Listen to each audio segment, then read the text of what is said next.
Good day, my name is Mellor. I have a practice of law here in Riverside, California, at the Mellor Law Firm. My firm, we specialize in real estate business, construction, litigation. I want to speak with you briefly today about a topic affecting many of my clients in Victorville especially, and that's a process of foreclosure, specifically non-judicial foreclosure. What does it mean, non-judicial foreclosure, and how does that differ from judicial foreclosure? Well, non-judicial foreclosure is just like it sounds, non-judicial meaning no judge or court system is involved.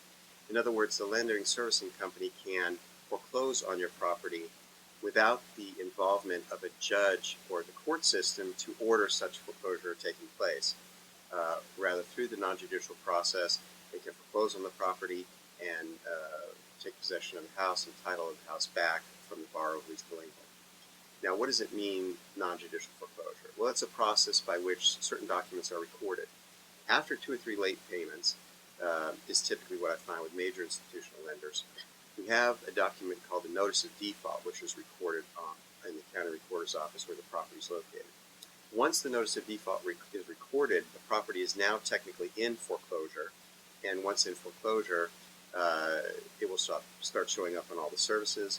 But more importantly, a 90-day period begins to run. This is the Notice of Default period. 90 days begins to run before the lender can record the second document that needs to be recorded before sale can occur, which is called the Notice of Sale. Once the Notice of Sale is recorded after the 90 days runs, the Notice of Sale takes 20 days before a sale date can be held.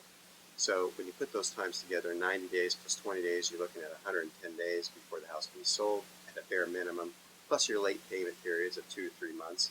So that's maybe 90 days plus 110 days. You're looking at maybe 200 days. And this is the process of non-judicial foreclosure. Now, typically, a lender or servicing company only needs to accept payment of the late payments due during this period up to 5 days prior to the sale time, or the sale date, under California law.